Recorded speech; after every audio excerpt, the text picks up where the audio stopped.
New details this morning in the trafficking case against Sean Diddy Combs. Prosecutors now claiming that from behind bars, Combs has been trying to reach out to victims.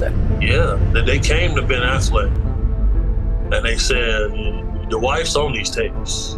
So that's something I can confirm to be fact. He said, I asked my partner for an Advil. He handed me the Advil. I woke up 22 days later. Combs is the person who poisoned them and put them in a coma. They like to keep memorabilia from these escapades. And, this is something that's a lot more common than people think amongst elite parts of society. Do you want to know where he is? If you want to know where he is, I'll tell you where he is, but he wants to surrender. He's here to surrender. You're legendary for the parties that you throw. I'm a legend, baby, for a whole bunch of things. Yes. You need locks on the doors.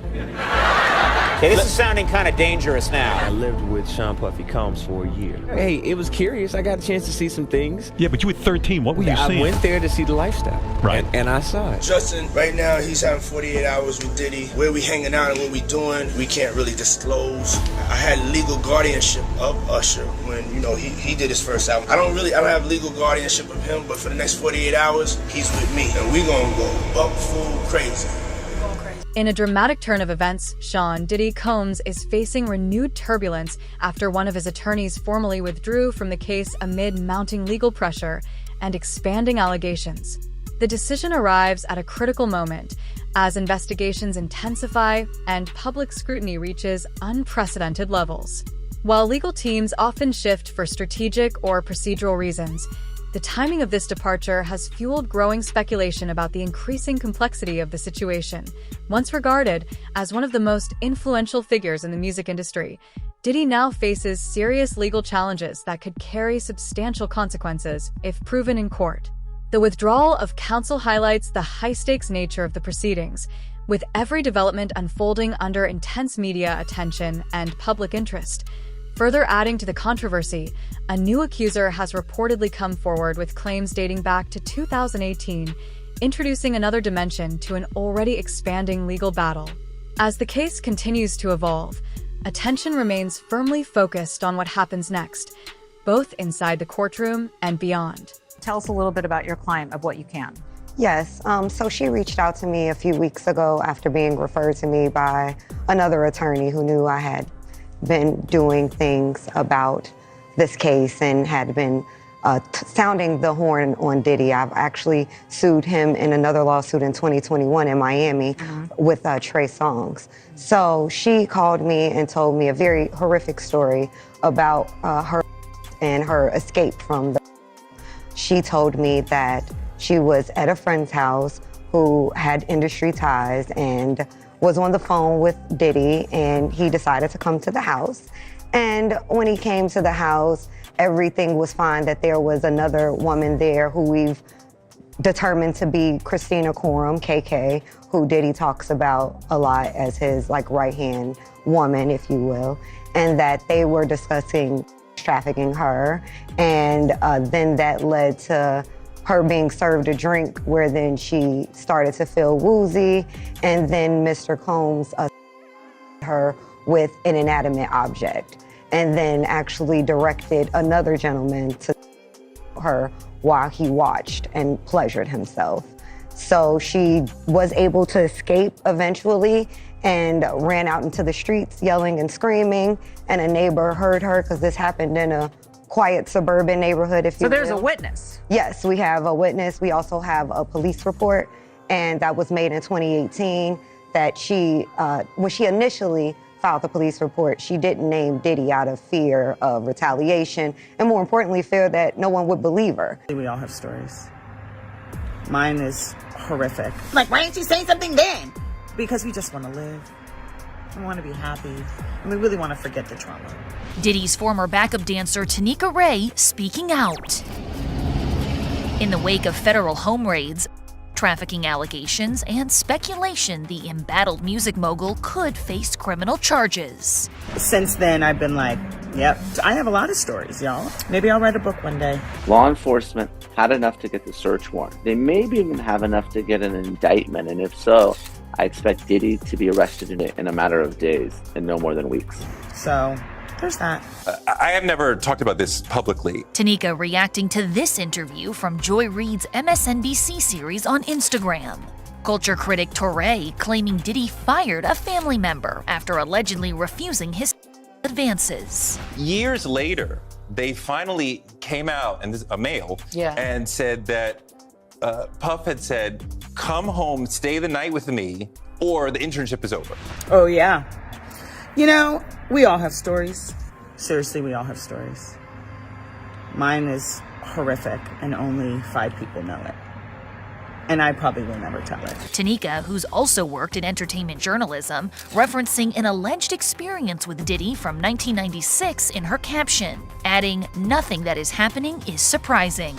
And mind you, I then interviewed him many times. And I also am very intimately aware that you tell your truth and you become victimized over and over and over and over and over and over. But it just is so traumatizing that women just want to live every day and feel safe. Can't nobody hold me down. This comes amid Diddy's looming legal saga. His attorney calling the Homeland Security search warrants, quote, a witch hunt with excessive show of force and hostility that led to a premature rush to judgment. The government likely has a very strong case against Diddy.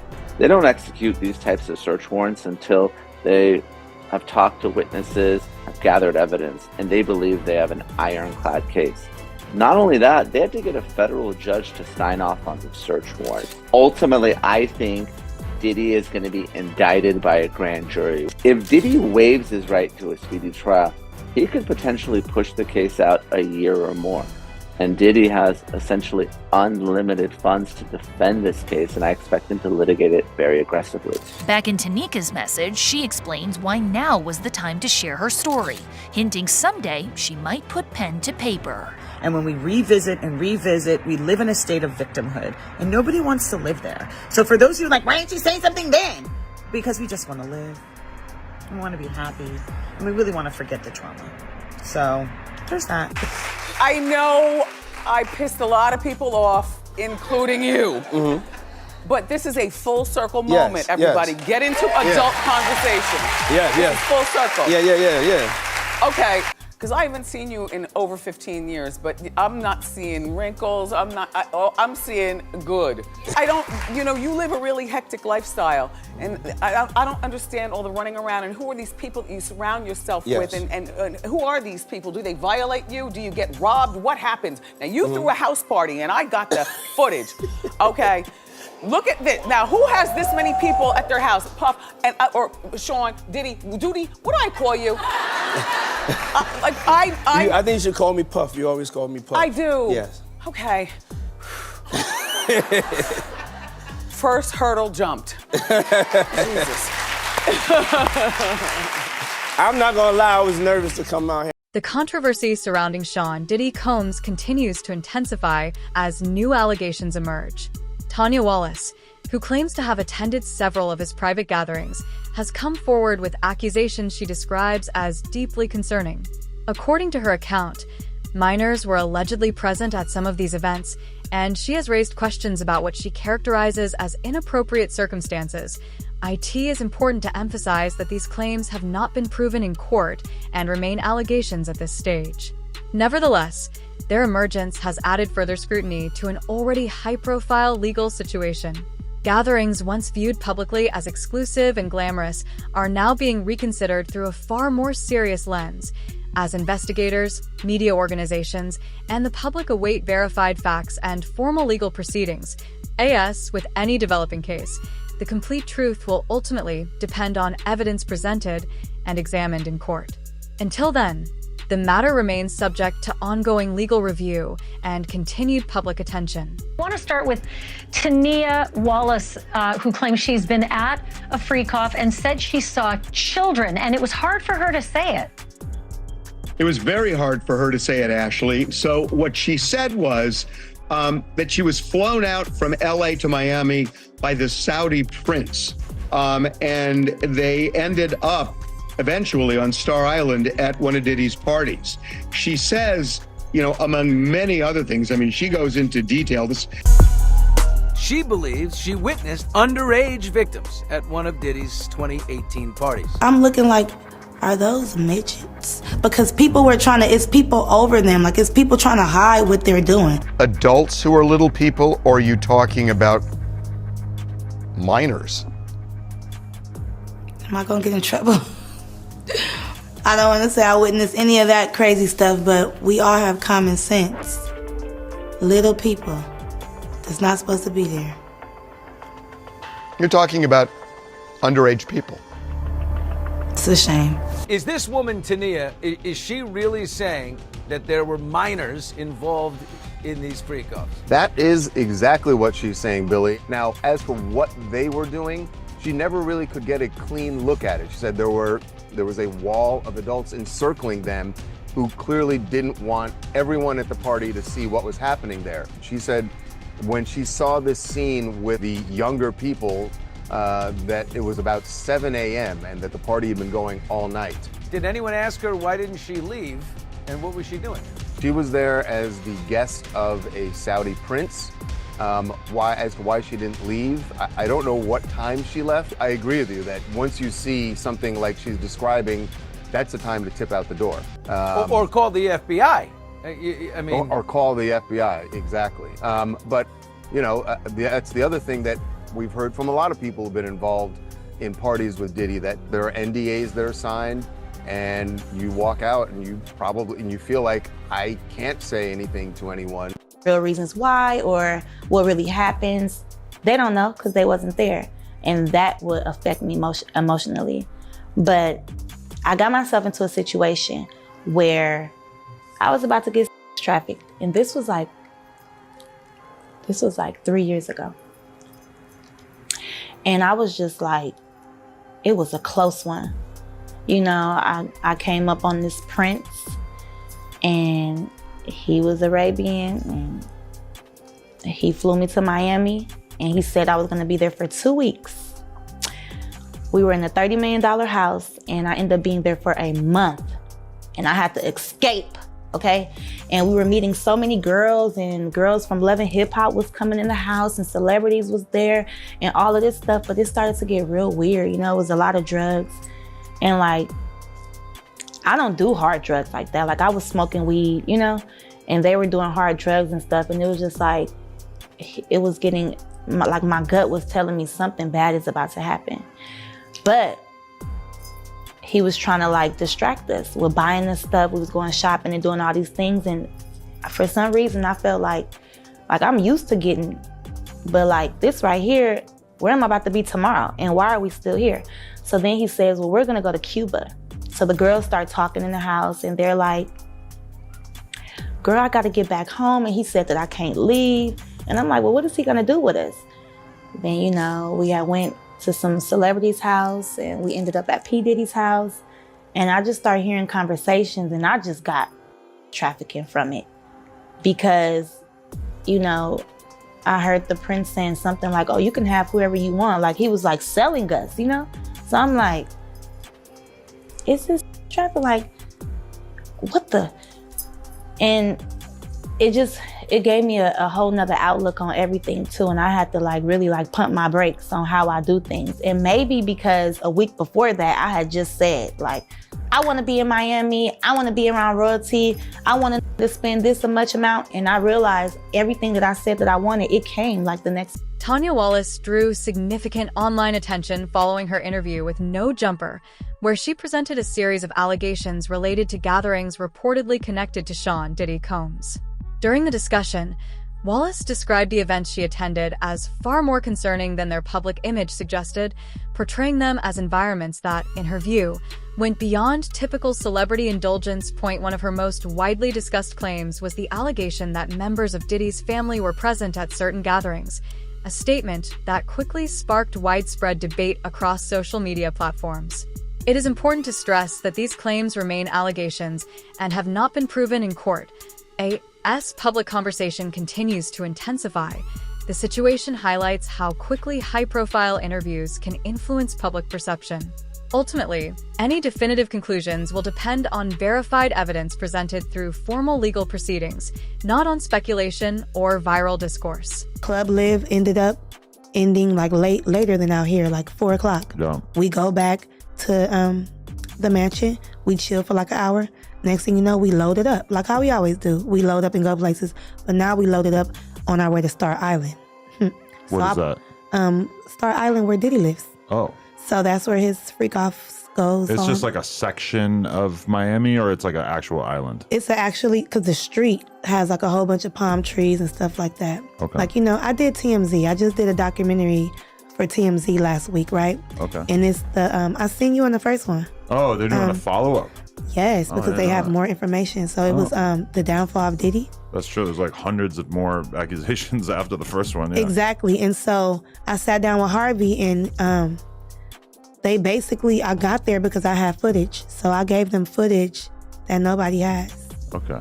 And so we're on Star Island.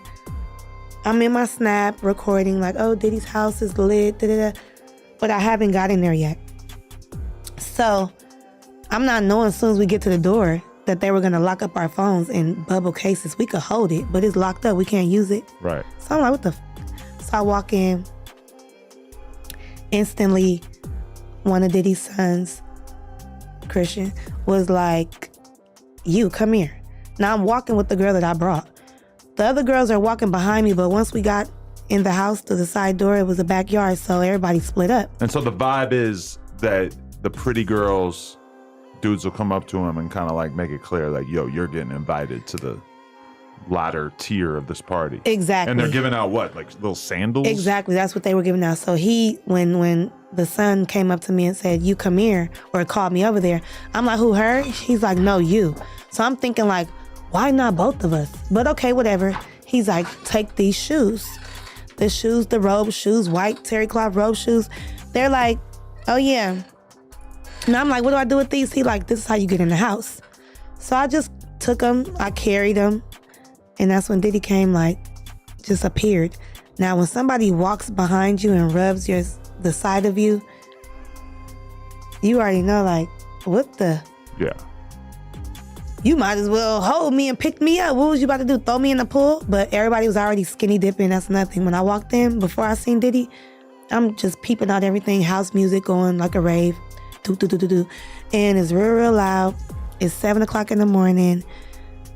People drinking mimosas, eating eggs and bacon in the goddamn pool, but naked though, and just walking around, and waitresses passing around drinks left and right. I was even holding the drink in my hand, and I don't even drink like that. Occasionally, but so when he came up to me, he's like, how are you liking my house? And I'm like, I'm trying not to be starstruck, so I wasn't looking him in his eye. And so I was just having side conversations with him. He's, oh, the prince been telling me a lot about you and da-da-da-da, like, but you need to go inside my house. Enjoy my house. And he's saying little stuff like, what's mine is yours, and all of this stuff or whatever, right? So I tell my friend, like, girl, let me just go up in this house. Like, the wants me to go inside. Right. But I don't want to leave you out. So I'll be in there for a few minutes. I'll be right out. Walk up in there. This going on, that going on, a few things going on. So wait, like the main house is the party, and then there's a separate room or a separate section where the freak off is taking place? Separate section where the freak off is taking place. And you can't see this section from the main party? No, because you got to go inside the house. The party is like outside, and the party is inside too, but that's the freak off. Okay. So people that are just outside, they won't know what's going on. And you're talking about until you walk in.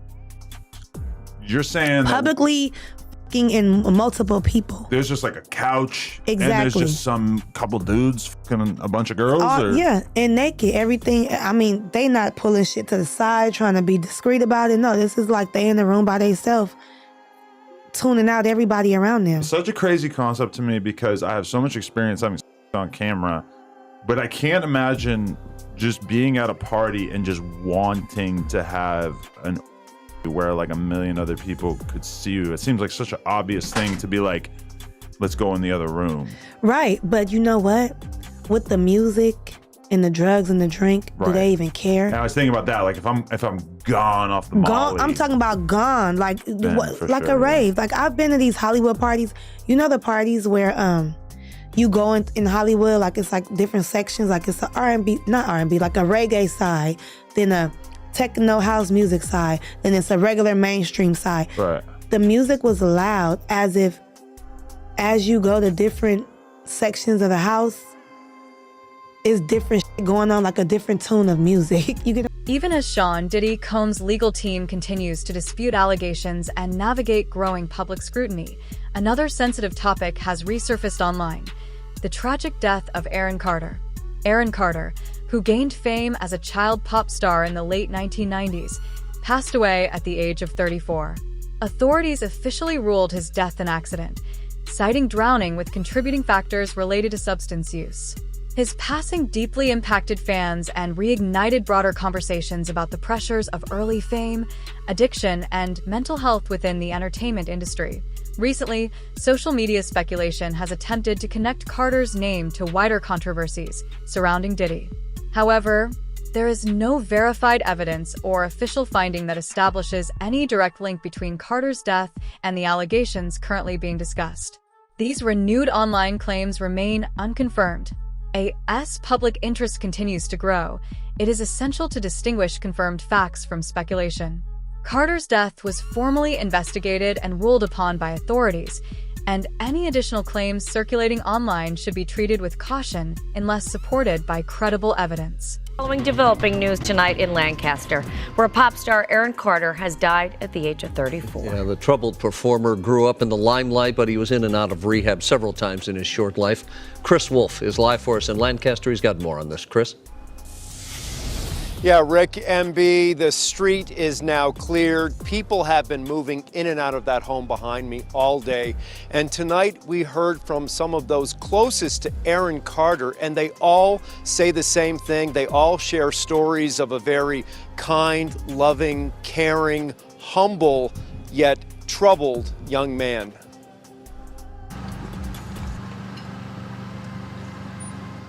It's the tragic death of a young performer, and now family, friends, and fans around the world are suffering the loss. Singer, rapper, actor Aaron Carter is dead at the age of 34. Oh my God. Carter's close friend and stylist shared this video of a recent birthday celebration for Carter's fiancée, Melanie Martin. She is also the mother of their 11-month-old son, Prince. It's very painful, very, very painful. I talked to him 2 weeks ago. He was at the dentist and he FaceTimed me. He said, come over. And I said, I can't, I have work to do. I wish I could have just go see him at least one more time. Nick's brother, Aaron Carter. Right. A lot of people keep forgetting. Aaron Carter was begging for help, begging for independent financing, begging for security. He made it very clear Sony was out to get him, just like Michael Jackson told him they would be. And right around that time, his brother had just been accused of graping one of the girls from making the band, Diddy's entity. And they were trying to make all of that go away. And Aaron called his brother out. And then the next thing you know, he said, if anything happens to me, I did not do this to myself. And then he was gone. Do you regret ever getting involved in I didn't have a choice. It got bad when I was about 15 years old. I'm sorry. I'm sorry the way that I look. Oh my God, it hurts so bad. It hurts. It hurts so bad because there's like nothing I can do about it. I take for high blood pressure medication, and I took for my mouth.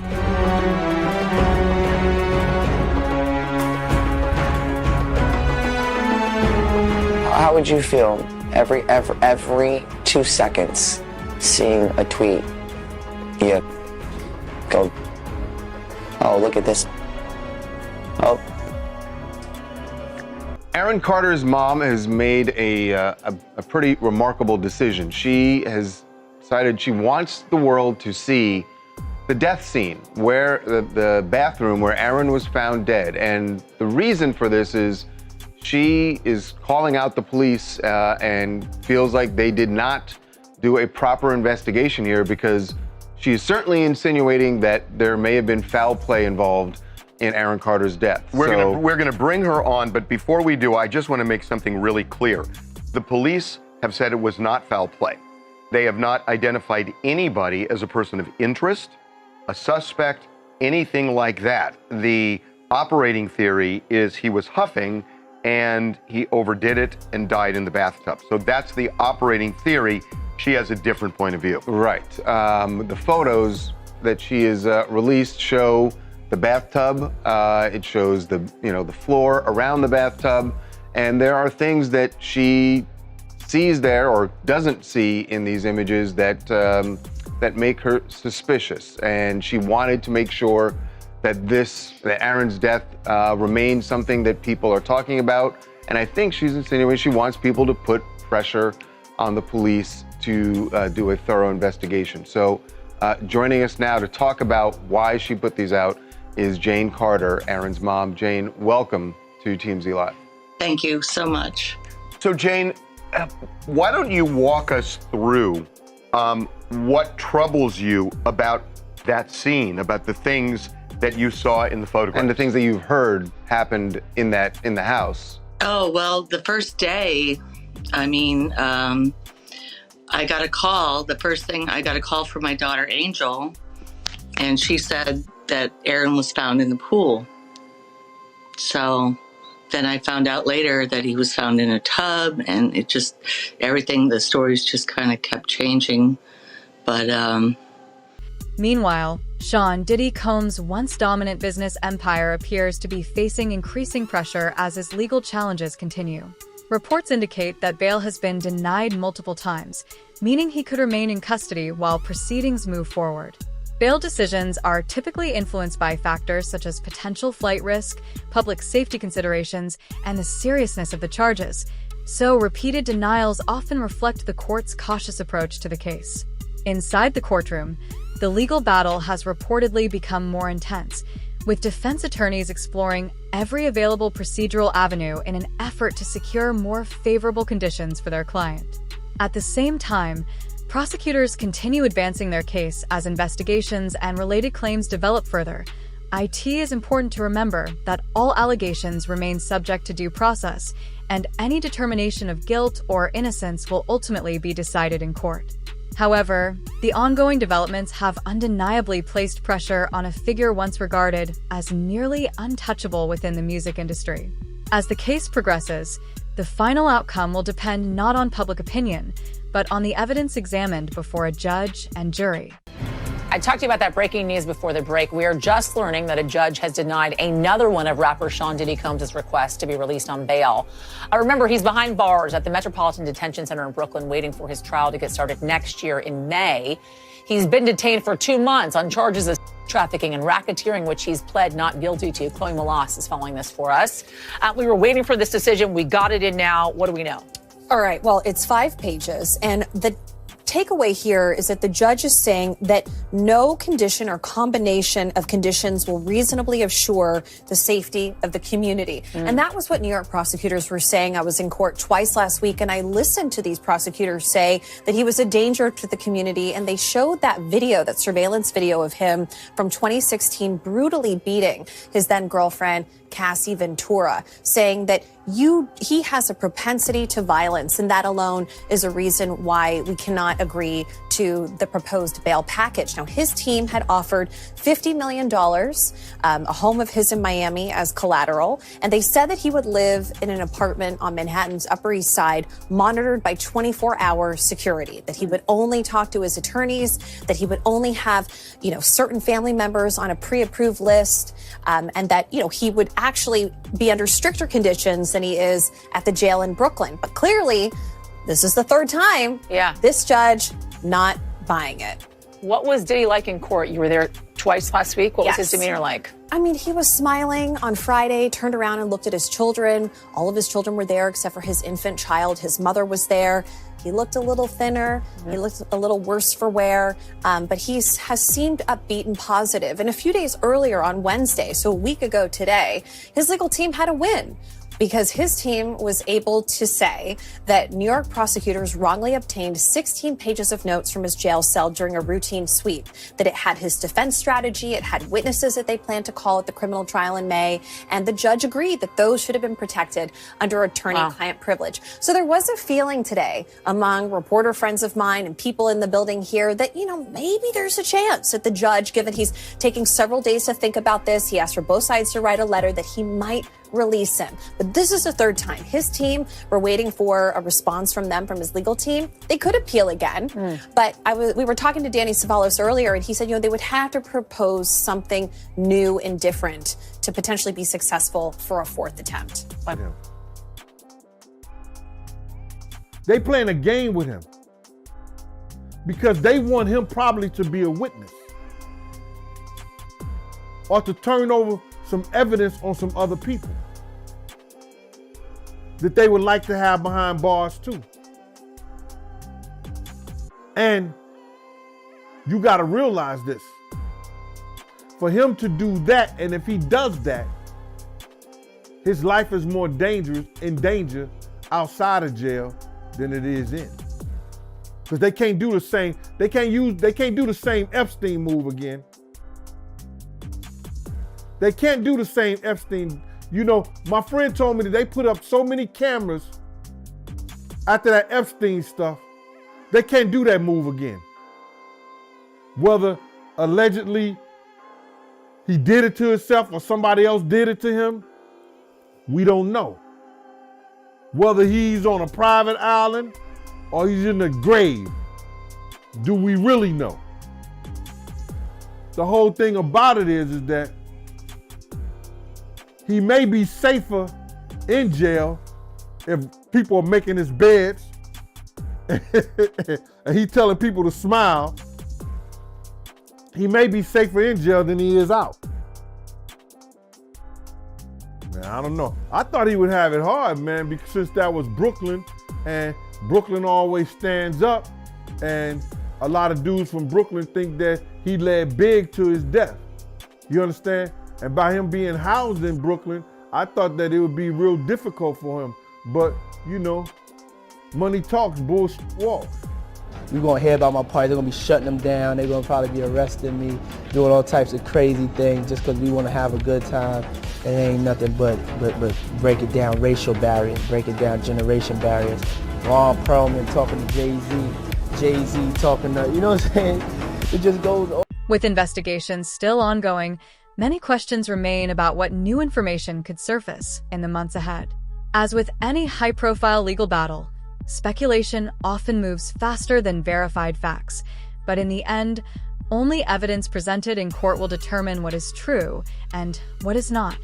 What do you think happens next? Will new details emerge, or will the courtroom be the only place where real answers are revealed? Share your thoughts in the comments below. We're closely following every development in this unfolding music industry story.